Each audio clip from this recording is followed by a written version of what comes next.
The early life and rise to politics. Angela Merkel was born in 1954 in Hamburg, West Germany, but her earliest memories were shaped in the shadow of East Germany, where her family relocated when she was just a toddler. Growing up in the German Democratic Republic (GDR), she was not only a witness to a divided Germany, but also a product of its complex, rigid society. Merkel's father, a Protestant pastor, and her mother, a teacher, raised her in an environment that emphasized discipline, resilience, and a quiet determination to succeed. These values would become the bedrock of her later political career. The GDR, a state controlled by a strict communist regime, presented both opportunities and restrictions. Merkel, however, was not deterred. A brilliant student, she excelled in mathematics and physics, subjects that would lead her to pursue a degree in physics at the University of Leipzig. As a young woman, she stood out not just for her academic brilliance, but for her calm, logical approach to problems. Her scientific mind honed her ability to break down complex issues, an attribute that would define her political career. But the path to power would not be easy. The fall of the Berlin Wall in 1989 marked the beginning of a new era, one filled with political upheaval and uncertainty. It was against this backdrop that Merkel, then a little-known scientist, entered the political arena.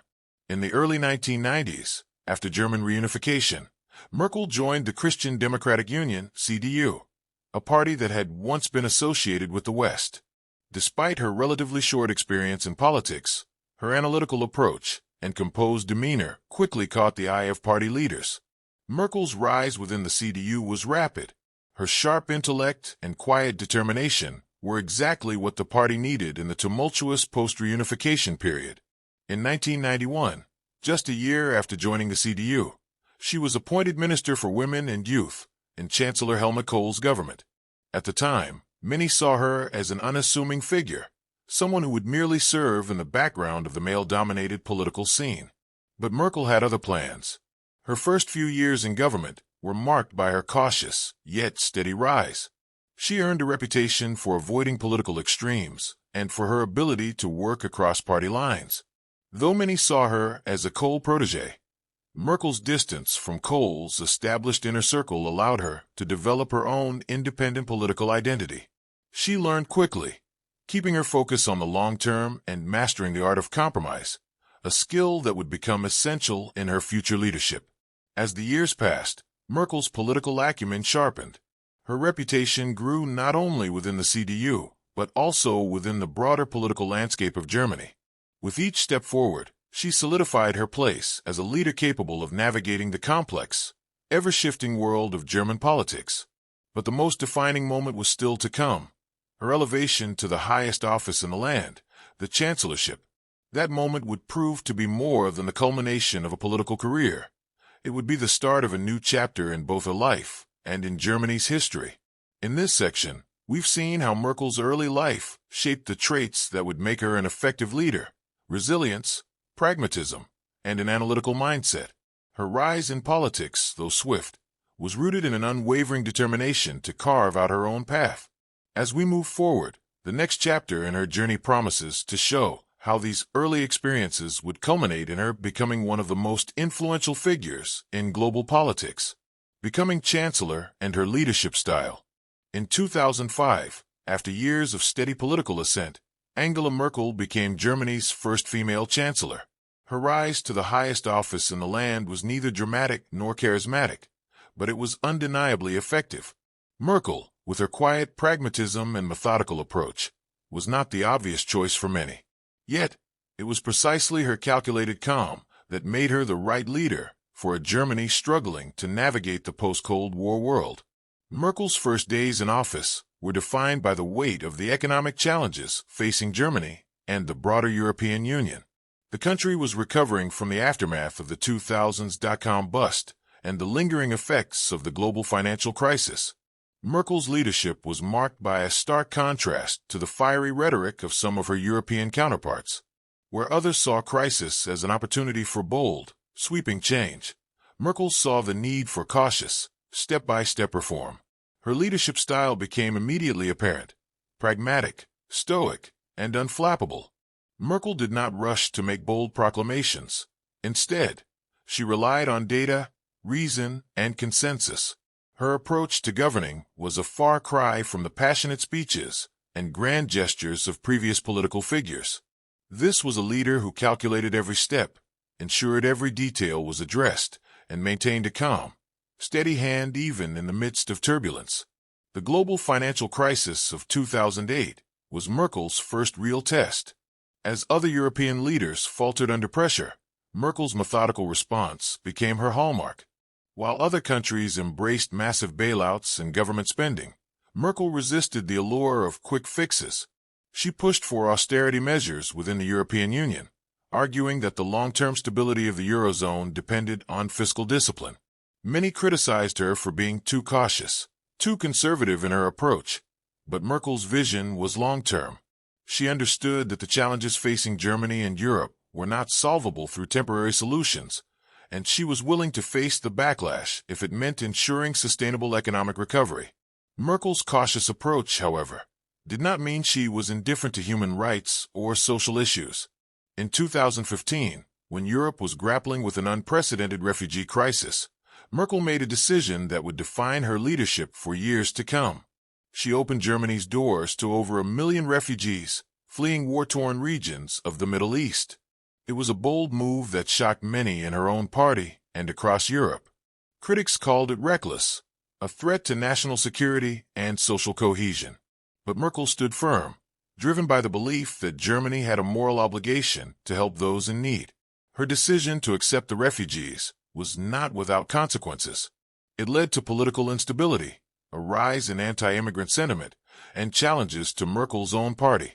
Yet in this moment, Merkel's leadership style shone through, a willingness to face criticism for the sake of doing what she believed was right, a quiet but firm resolve in the face of opposition.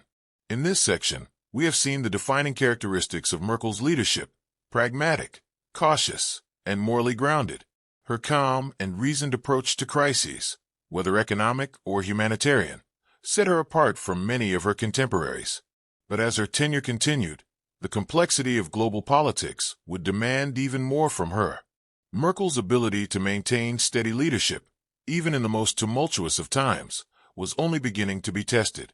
As we move forward, we'll explore how her decisions in the face of mounting crises cemented her place as one of Europe's most powerful leaders. Merkel's impact on European politics and global influence. By the time Angela Merkel had secured her place as Chancellor, her influence extended far beyond Germany's borders. As the leader of the largest economy in Europe, Merkel was entrusted with shaping the future of the European Union (EU) and its relationships with the rest of the world. But Merkel, ever the pragmatist, understood that her power was not simply derived from Germany's economic strength. It was her ability to navigate the complex web of European politics that would determine her legacy. From the outset of her tenure, Merkel positioned herself as a steady, even-tempered voice in a continent often marked by political fragmentation. The EU, already grappling with its internal divisions, was hit with the financial crisis of 2008. In the face of this crisis, Merkel's leadership became a stabilizing force. While other European leaders embraced stimulus packages and aggressive bailouts, Merkel pushed for fiscal restraint and austerity measures. Her approach was met with fierce opposition from many EU countries, but she believed that the long-term stability of the Eurozone depended on tough fiscal discipline, even if it came at the cost of short-term pain. Merkel's vision for Europe was one of cohesion, but she also recognized the importance of balancing the interests of different member states. She deftly mediated between southern European countries, struggling with high debt, and northern states, which were more fiscally conservative. Merkel's ability to keep the EU intact during these turbulent years solidified her reputation as the de facto leader of Europe. Her influence was not only based on Germany's economic power, but on her ability to forge consensus in an often fractious union. Her leadership was further tested during the Eurozone debt crisis, which threatened to unravel the very fabric of the EU. Merkel's response was a delicate balancing act. She championed the bailout programs for countries like Greece, while also insisting on austerity measures that led to widespread protests. She faced heavy criticism from both her allies and opponents, with accusations that her policies were causing unnecessary suffering. Yet Merkel stood firm, driven by her belief that the survival of the euro was paramount, even if it meant enduring short-term unrest. However, it was the 2015 refugee crisis that truly put Merkel's leadership to the test on the world stage. When millions of refugees fleeing war in Syria and Iraq flooded into Europe, Merkel made the bold decision to open Germany's doors to over 1 million asylum seekers. In a continent where anti-immigrant sentiment was rising and many countries were closing their borders, Merkel's move was both humanitarian and controversial. While many hailed her as a beacon of compassion, others accused her of jeopardizing Germany's security and social cohesion. The refugee crisis underscored the contradictions at the heart of Merkel's leadership. She was the pragmatic, cautious leader of Germany, but when it came to moral decisions, she did not hesitate to take a stand. Her decision to accept refugees was not just a political maneuver. It was an expression of her values. Yet, it also exposed the limits of her power. The surge of refugees strained Germany's infrastructure, ignited a backlash from her own political base, and led to the rise of populist movements across Europe. As this section concludes, we see Merkel as a leader who navigated the treacherous waters of European politics with a unique blend of pragmatism, moral conviction,